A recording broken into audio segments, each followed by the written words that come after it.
Alright, what's going on, everybody? Welcome to another episode of Gavin Richard Presents.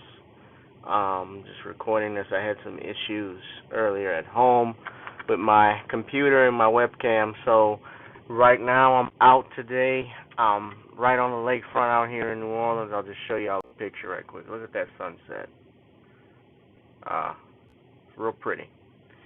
It's Memorial Day weekend. Shout out to all of our veterans in the armed forces who are serving now, as well as those who have paid the ultimate sacrifice. Your services are not unnoticed. Thank you for your allowing us to have the freedoms that we cherish. And regardless of who is in the White House, regardless of whether it's a Democrat, Republican, I celebrate Memorial Day to commemorate those that paid the ultimate sacrifice, and we have great respect for people in our military. At least I do. Being that I have family members that have served. My grandfathers, both of them, in World War II. Cousins and uncles who are in the Air Force and Navy and Army, various armed forces.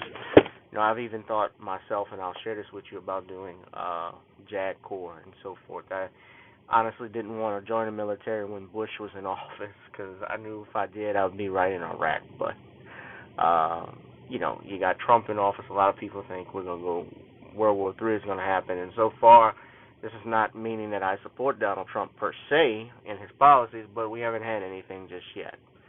So, nothing with North Korea, obviously, which was something that was on a lot of people's minds, how that was going to happen.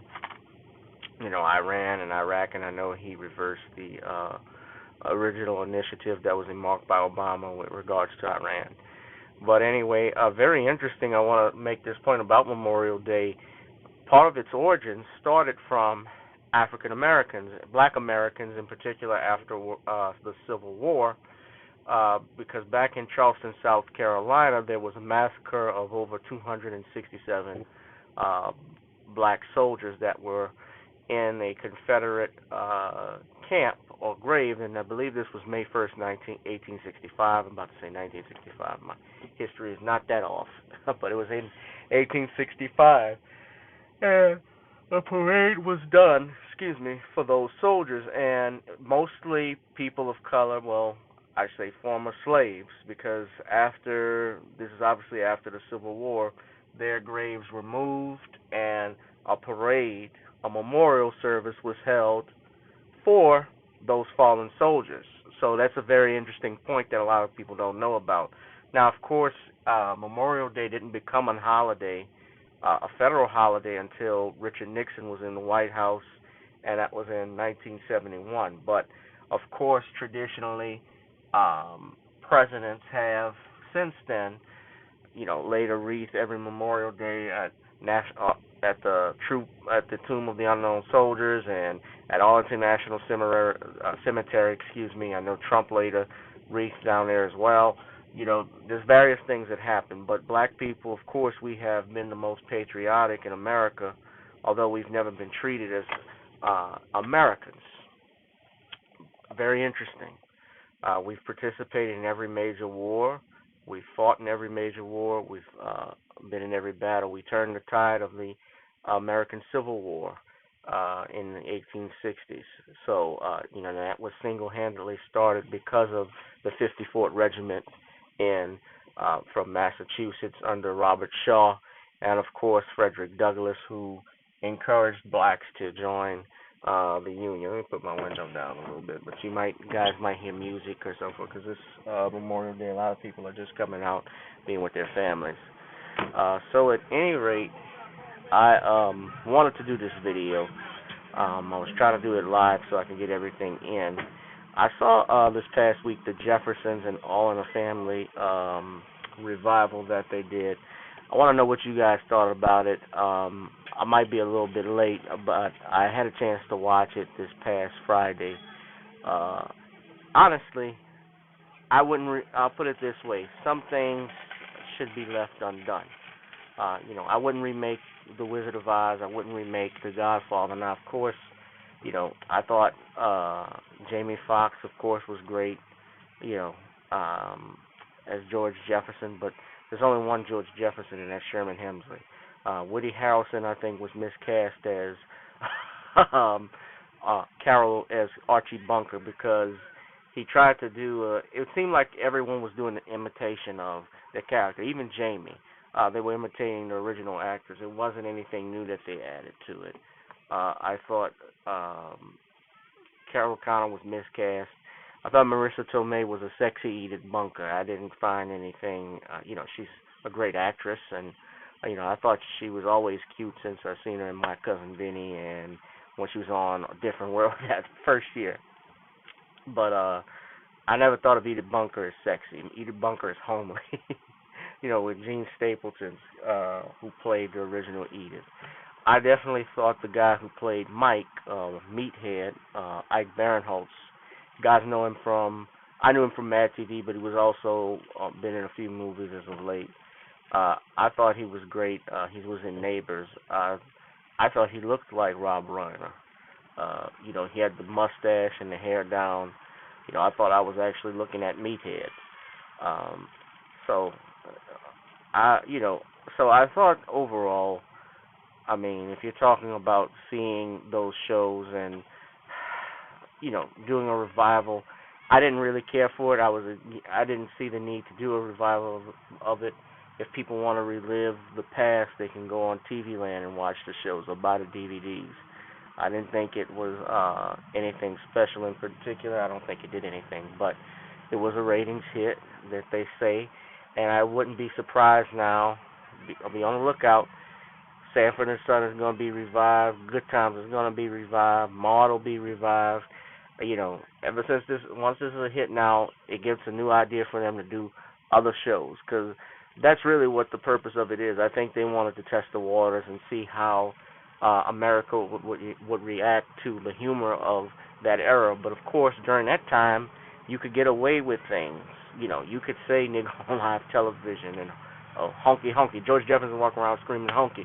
And this brings me to another thing. To see Marla Gibbs play Florence Johnson again, I thought it was great. But of course, she's elderly. She's in her 80s, so she was still active, and still had it. But of course, it was a little bit slower than what they did originally with the original cast. But it was good to see her. That she's alive and kicking. Jack Kay was on there, which she played Louisa's friend's character in the first episode of The Jeffersons. At any rate, guys, I'll just put it this way. I deleted it right off my DVR. Like, I didn't think it was, after I watched it, I didn't think anything special of it. But, ABC obviously made some money. People were watching it. But I say leave the originals alone, and that's my opinion on that. So, as I'm starting this video, what I wanted to get into is something that I saw on Facebook about Dr. Martin Luther King Jr. It was reported by Daily Mail. Now, those of you who know Daily Mail, if you're on Facebook, it's basically a gossip website. But the title of it, and I can put up a link for you later, I don't have it in front of me, but a biographer of Dr. King, guy who claims to be a biographer, his name escapes me right now, but I'll have that information for you. He claims that he went into the National Archives and he saw some documents or listened to some tapes that Gay Edgar Hoover had, and I have no respect for Gay Edgar Hoover. I'll just say that. If people can call it homophobic, people can call it prejudice, I don't give a damn. The guy was a racist, he was a murderer. I had no respect for him. And he was the biggest hypocrite because he was getting banged by his own second in command, Tolson. So I don't give a damn about him. He had sex secrets on different celebrities. But I don't want to get off the path. Let me talk about what I was discussing. But apparently they have audio tapes of Dr. King allegedly in orgies with different women and men. And one of the headlines stated wasn't just that he had numerous affairs, but also the fact that he laughed when a friend was raping a woman. Now that was actually in the title, and I'm going to put it up for you before they take it down. But it seems to me, guys, uh, they are slander. Obviously, it's a slander of Dr. King when you put something up like that. Now, I'm not saying that Dr. King was a perfect individual. There's never been a perfect individual that's walked the face of the earth, except maybe one, and that was the Lord Jesus. If you believe in God, if you believe in Christ, and I do, although sometimes it may not seem like it, but I do believe in Christianity. I believe in Christ. He was the perfect person that walked this earth. And, whether Dr. King had affairs or not, that doesn't diminish his legacy. But when you put titles up like that, it's clear that they are trying to slander Dr. King. When you put something up where he's supposedly is laughing at a rape, when we knew Dr. King, in public as a man who championed civil rights, who who fought against injustice, who went to jail over 100 different times for the cause of black people, I find it very unlikely that he would laugh or gloat at any woman being sexually assaulted. Yet alone, you think about it being in the 1950s, that Dr. King, I'm sure, when he was involved in the civil rights movement, he heard of stories of black women being attacked and assaulted, mostly by a good number of it by police officers, like you saw. Those that don't know, an old movie in the 1990s that came on, a TV movie based on the life of Reverend Vernon Johns. Reverend Vernon Johns was the original pastor of the Ebenezer Baptist Church in Birmingham, Alabama, that Dr. King took over in the 1950s. And at that point, he had to even fight with the elders about what direction they wanted to go with this movement, because they got Rosa Parks to sit on the bus, to sit in the front of the bus when she refused. And, a lot of these elders, and it's still like this today, they don't want to fight with the system and the status quo. But Dr. King had to do that even to the end of his life. He was fighting with the elders over his position on the Vietnam War. So my takeaway from that, and these documents, this evidence is not going to be released until 2027, which is another 8 years from now. I find it hard to believe that Dr. King could do something like that.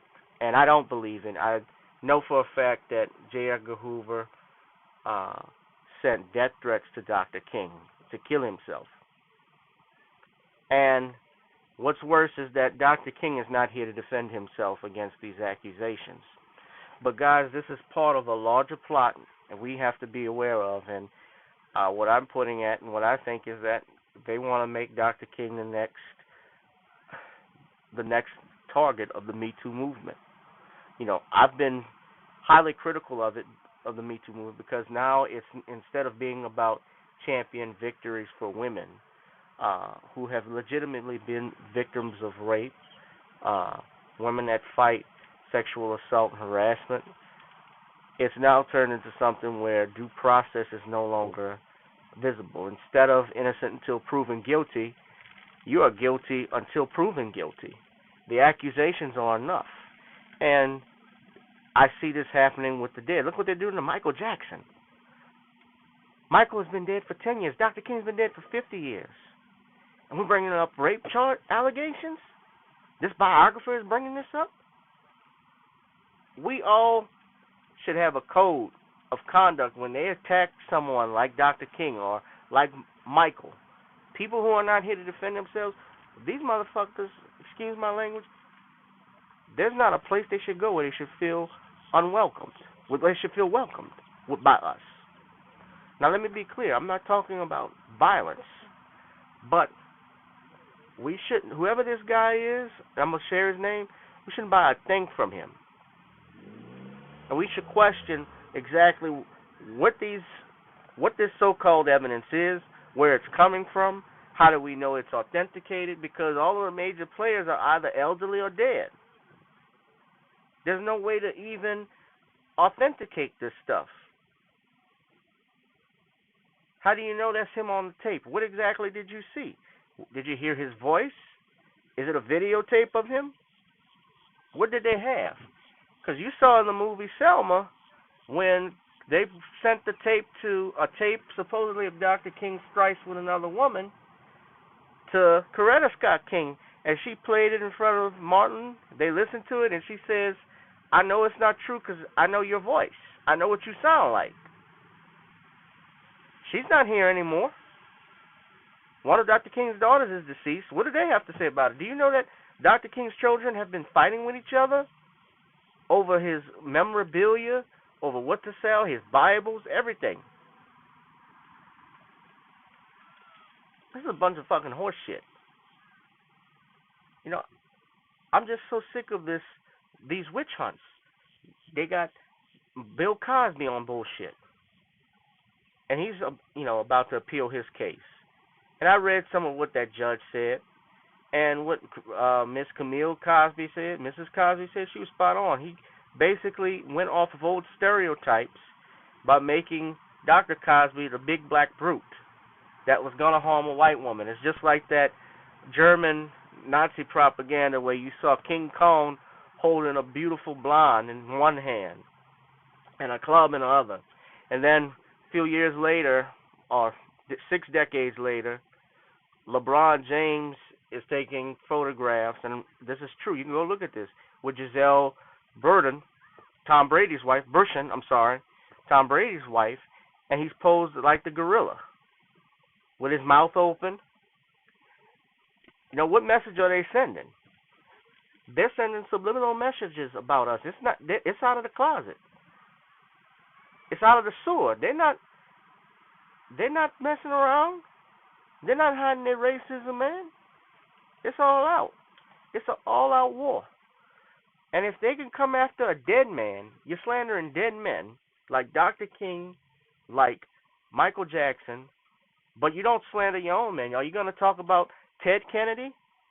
Didn't they have that movie about the Chepaquah accident that he had? I'm sorry if I'm getting the name mixed up. In the 1960s that railroaded his campaign for president? Or what about the fact John F. Kennedy was bringing mistresses in the White House? How he actually went on, I read that he went on Bing Crosby's ranch and got a girl high. She even said this, and they had sex with her. She could claim Me Too. She could claim rape. Nah. By the way that our principles are changing, by what we're doing today, I'm just so sick of this shit, man.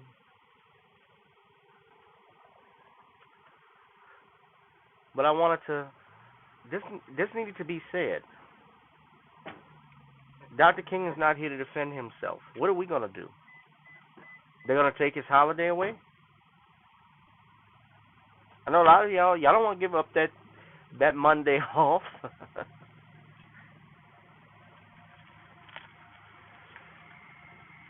I just wanted to do this video, guys, to catch up on things, man, but it's a fucking trip.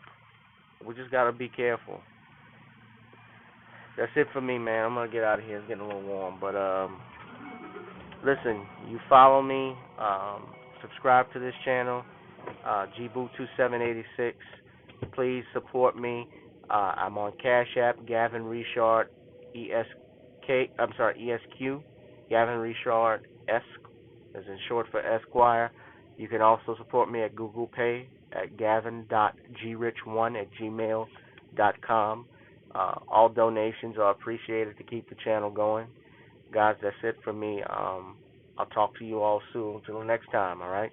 Peace. Enjoy your Memorial Day. Get plenty of barbecue and go visit. You know, you got family that are veterans who are no longer here. God bless them. Go visit their grave if you can. And just say something special. But that's it, guys. Peace.